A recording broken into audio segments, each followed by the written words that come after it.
Happy birthday to me. Happy birthday to me. Happy birthday, happy birthday, happy birthday to me. So, hello mga pre, birthday ko ngayon eh. November, ano na ulit araw ngayon? Basta punta ako kanila Ubre ngayon. Malay mo, di ba? Baka sagutin na niya ako. Tsaka wala na rin akong problema sa tatay niya. Huling nag-usap kami, tanggap na daw niya ako eh. Anong klaseng mukha yan? Umalis ka nga dito. Tito, birthday ko ngayon. Maging mabait ka sa akin. Ilang beses ko nang sinasabi sa'yo, huwag mo akong tatawagin tito. Sabi niyo pwede na. Binabawi ko na. Ay, sige, papa na lang. Pati yan. Mama, Niloloko mo ba ako? mamasitas. Hindi naman sa ayoko siya. Actually, mabait naman akong tao eh. Hindi ako hiling na mapahamak ng isang tao. Pero alam mo yun, sa ngayon, ayoko muna talaga siyang huminga. Nandyan po ba si Obre? Wala, umalis. Okay. Saan po siya pumunta? Birthday ko po kasi ngayon eh. Oh, ano ngayon? Birthday ko nga. Oh, kaya nga birthday mo. Ano ngayon? Ang kulit niyo, birthday ko nga ngayon. Ewan ko sa'yo, ba't ba kita kausap? Ang gulo talaga kausap ng tatay ni Obre, no? Kaso ayun, bad news daw, wala si Obre. Sayang, sobrang excitement ko pa naman siya makita. Gusto ko pa naman din siyang yakapin. Uy, Douglas, andiyan ka pala? Sino ka? Okay nang paano mo nalaman ang pangalan ko? Ako to, si Aubrey. Huwag kang magsinungaling. Sabi ni Mama Sitas, lumabas daw si Obre. Nagsinungaling lang ako, Douglas. Sinabi ko lang yun para di mo makita yung anak ko. Sobrang tanga mo, no? Medj? Kanina ka pa nandyan? Botilog. Okay ka lang, Douglas? Ay, sorry, akala ko kasi galit ka sa akin eh. Di ba? Nung huling nag-usap tayo. Hindi no. Namiss nga kita eh. Anong magagawa? Hey, Tal, magsasalita ka pa, Gegi.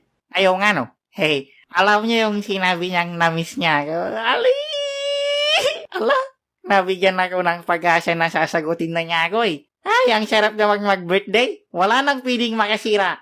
Hello, Aubrey. You're so beautiful. How are you? Oh, hello, Joaquin. Hoy. Anong ginagawa mo dito? Oh my gosh, but may garbage here. Walang nakakuha. Naman ni Joseph. Oh, hello guys. I'm Joaquin. Ang number 1 sa heart ni Aubrey. Alam naman natin na deserve ko talaga siya eh. Look at me. I'm so perfect. Duh. May sasabihin ka ata, Douglas. Birthday ko kasi ngayon eh. Uy, happy birthday! Ilang taon ka na? Taon? Wait lang. 24, 25, 26, 7, 12. 12 years old ka pa lang? Di ko alam. Oh my gosh, di mo alam kung ilang taon ka na. Bakit ba? 12 years old ako nung last ako nag-birthday.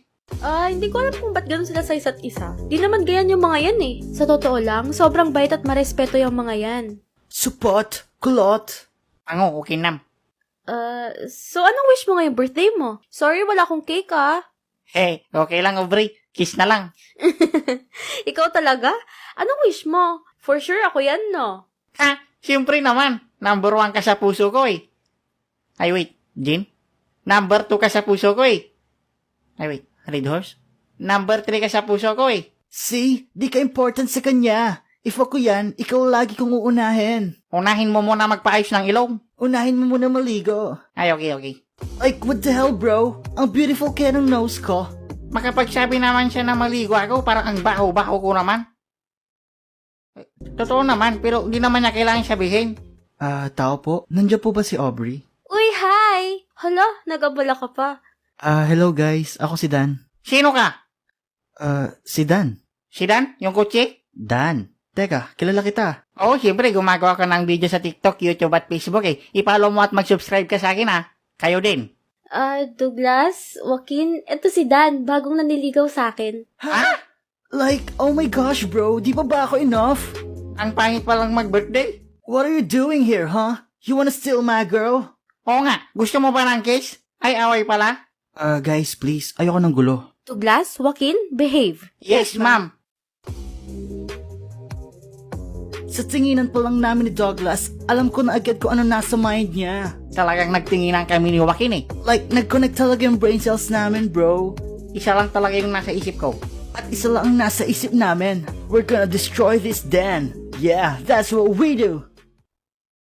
Ang laki talaga ng ilong niya, no? May work ka ba or business like me?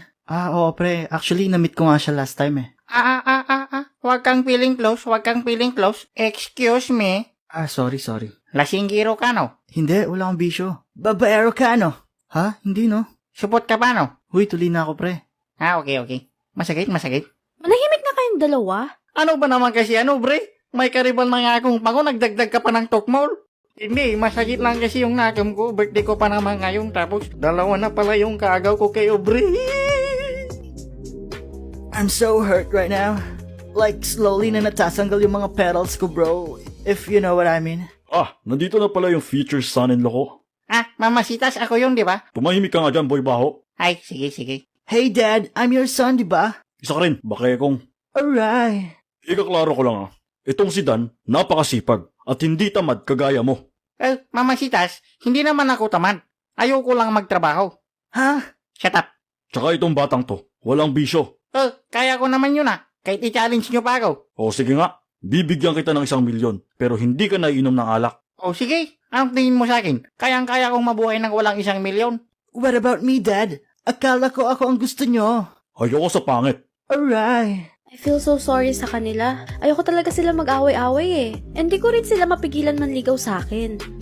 Naawa lang talaga ako sa kanila. Sobrang saya ko kasi tanggap ako ng tatay niya. No offense naman sa dalawa. I'm so in pain right now, bro. Like, aray, ganon. Pangit daw ako. Man, that hurts, bro. Pero di ako mag-stop. Ako ang magiging winner sa aming tatlo. Ayoko nang mag-birthday.